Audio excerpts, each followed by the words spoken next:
everyone. Welcome to Mission to Inspire. My name is Shola, and as you know, we normally have our guests, and today we are joined by Jessper. Hi, Jessper. How are you? Shola, good morning from Los Angeles. I'm excited to join you today. Oh my God. Oh my God. So you're in the morning. We are in the UK, and it's actually in the evening where I am. The time zone differences. I know, I know. So I know that you're a seasoned um, team building consultant.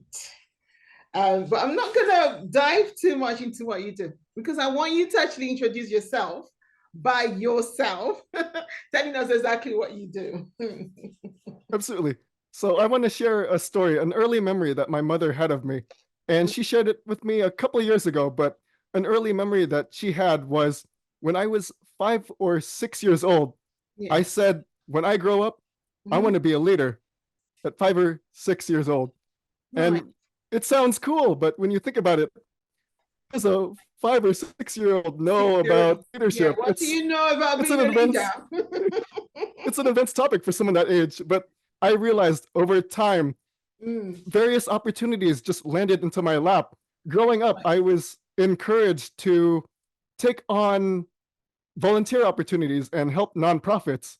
And then when I went to college, I was involved in extracurricular activities like student government and youth student orientation. And then when I landed into my first job right after college, I was promoted as a supervisor and I had the opportunity to lead a team in a professional setting. And I was inspired by what I did. I went back to school to get my executive master's degree in leadership and then learned more about the field. And when I graduated, I had the opportunity to land into a management development program for a Fortune 500 company. So I have a academic and corporate background in leadership. And then with the getting more experience after that within various leadership and management roles. And when the pandemic hit, it changed the way we worked. And that's what inspired me to really take the best practices of what I learned and help other leaders, managers, organizations become more effective in the world of leadership and company culture. So that's my story. And it all had to do with this idea of leadership at a young age. And then I realized throughout my experience, the idea of leadership is really making a difference in your life and the lives of others. That's very true. That's very true. Thank you so much for coming on our show today to share your extraordinary journey and your story. So, can you actually share a specific example where your approach significantly transformed a company's culture? Absolutely. There were opportunities where I was a leading teams in a new student orientation program for a performing arts college. And what my approach involves is team building activities and leadership training. So before the actual orientation program took place, I would take these teams and give them opportunities to improve their effectiveness in leadership and have discussions about what they can do in certain situations.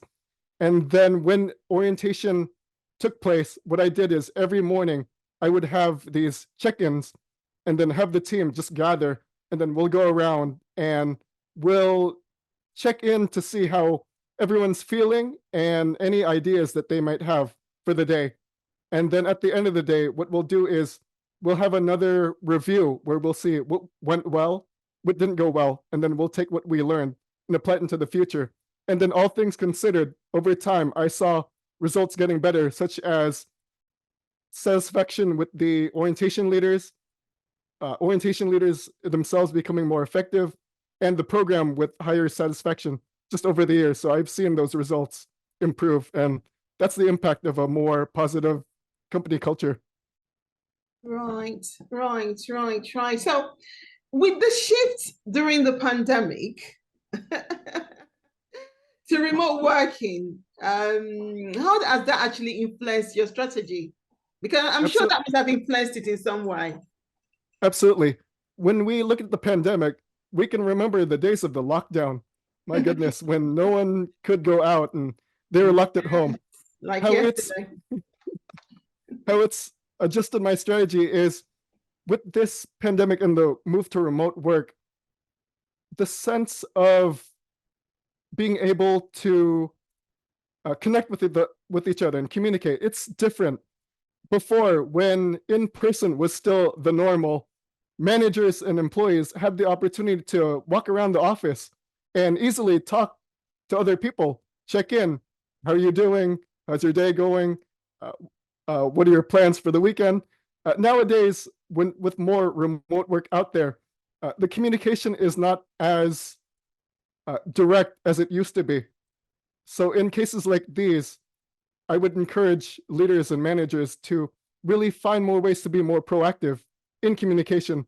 So that means having more quick check-ins just to see how your team is doing.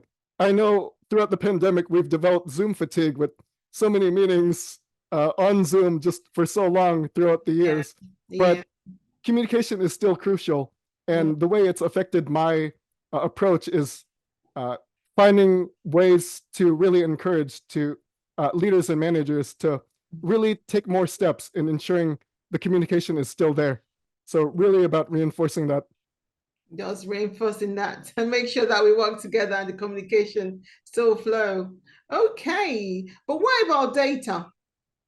Yes, with data, that is crucial, especially in today's day and age. With company culture, I know that a lot of leaders and managers, they see this idea of culture as touchy-feely. I mean, you have people just, is it just about smiles and happiness and jumping for joy? In reality, it's more than that. It's ensuring that your values and your mission and your purpose in your organization really means something to your employees. And how that approaches data with my assessments and tools that I have, we'll look at various metrics to see to what degree do you and your employees believe this is working well in your organization?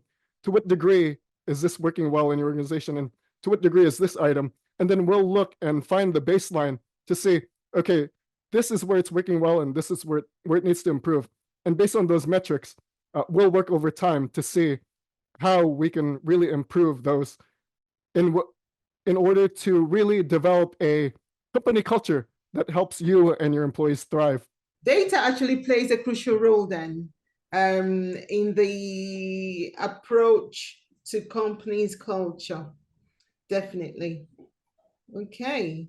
So, what about the retreats? Because I know you do retreats and the executive coaching sessions.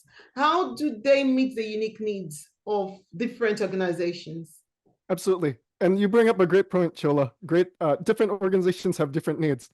For me, when I put together these retreats, I want to ensure that they are relevant to the client and the team. So, for example, when I'll have these discussions in planning them, I want to know where their greatest opportunity is. Is it communication? Is it creativity? Is it just a general sense of team building and connectedness?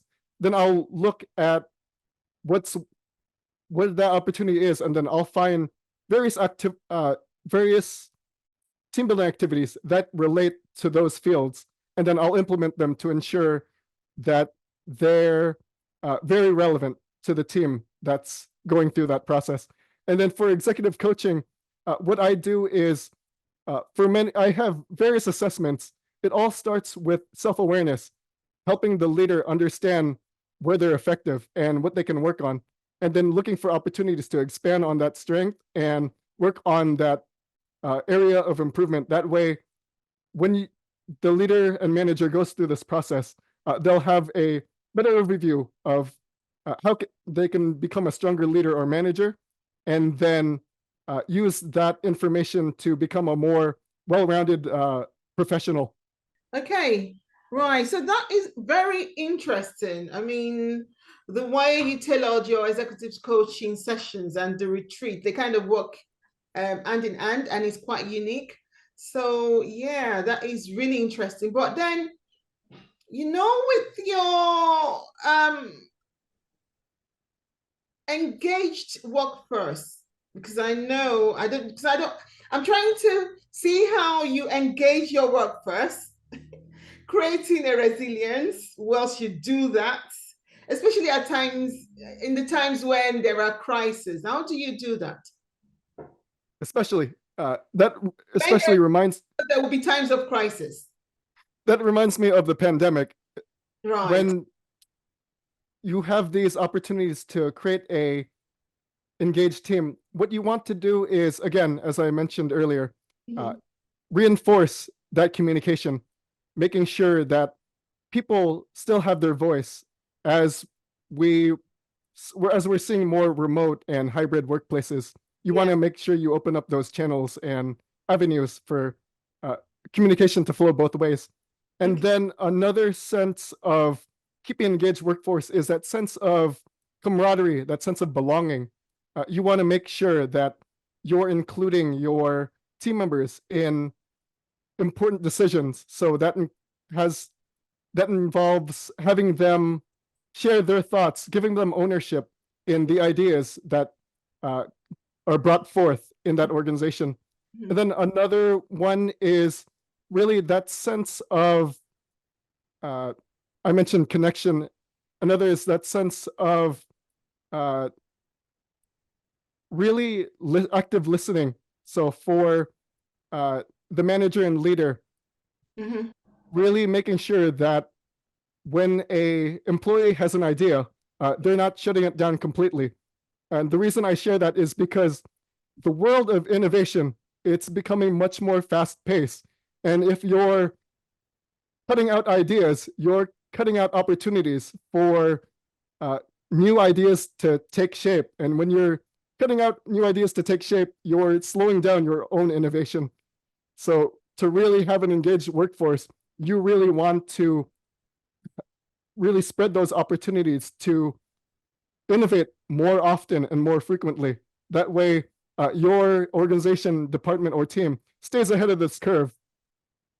Yeah. So basically, making sure that everyone is heard, everyone has got a voice and they can speak and speak out and share their innovative idea, which is really cool. I mean, that reminds me when I was I worked somewhere a while ago, and the manager, which I worked under, then will not actually, I don't know, for some reason, would just shut people down.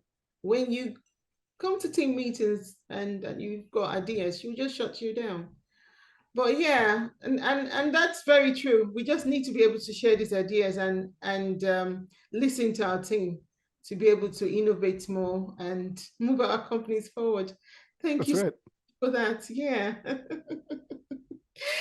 So I'm gonna ask you one more question. Absolutely. Your own opinion, what do you prefer? Team retreats or team building exercise?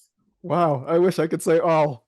Now I know I know the virtual setting is convenient, but the team retreats in person, when you get those opportunities for your team to really connect with each other in person, that's where the magic is because you'll see that sense of belonging. You'll have opportunities where people can really connect with each other and easily share their thoughts and what's on their mind. And Mm, when you're in person, you're really giving people that opportunity to really experience that sense of belonging and connectiveness. mm, It's not the, it's just not the same when you're working virtually because people mm. are long distance when they're uh, on that virtual call, but when they're in person, as Yeah. I mentioned, that's where the magic happens, and Mm. that sense of connectedness starts to really build. So I'm a huge fan of this team retreats. Team retreats. Okay, great. And it's actually good to go away from where you usually would do your day-to-day work as a team, go somewhere different. And I think new ideas will flow as well. Absolutely, absolutely. Yeah. Thank you so much for joining us today. For people that might want to reach you or connect with you or want your service, how can they reach you? Yes, there are two ways. The first way is I encourage you to visit my website, familyconsulting.com. There is a complimentary gift there, and to find out what it is, I encourage you to visit. And Okay. then the second way is to search for me on LinkedIn, search for Jessper Maquindang, and more than happy to connect and have conversations about leadership, teamwork, ideas for personal improvement, professional development. Always happy to have those conversations. Thank you so much for joining us today. Is there any inspirational advice that you would like to share with our audience out there?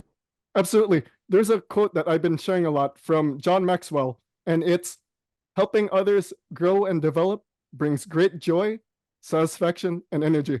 And I'll share that again. Helping others grow and develop brings great joy, satisfaction, and energy. So when you get the opportunity to help others, take that opportunity. You'll see the benefit it has on yourself and the lives of other people. So I encourage you to really help others grow and develop. Thank you so much. Help others to grow and develop. Thank you. Thank you for that great share. Thank you, everyone, for joining us today. I'm sure you would benefit from this journey that has been shared and learn a lot. So I've learned a lot, to be sincere. Thank you so much for joining us today. Make sure that you watch, subscribe, and like and comment as well. Thank you so much, everybody. Thank you, Jessper. Thank you, Shola. Had a great time on your show. Thank you.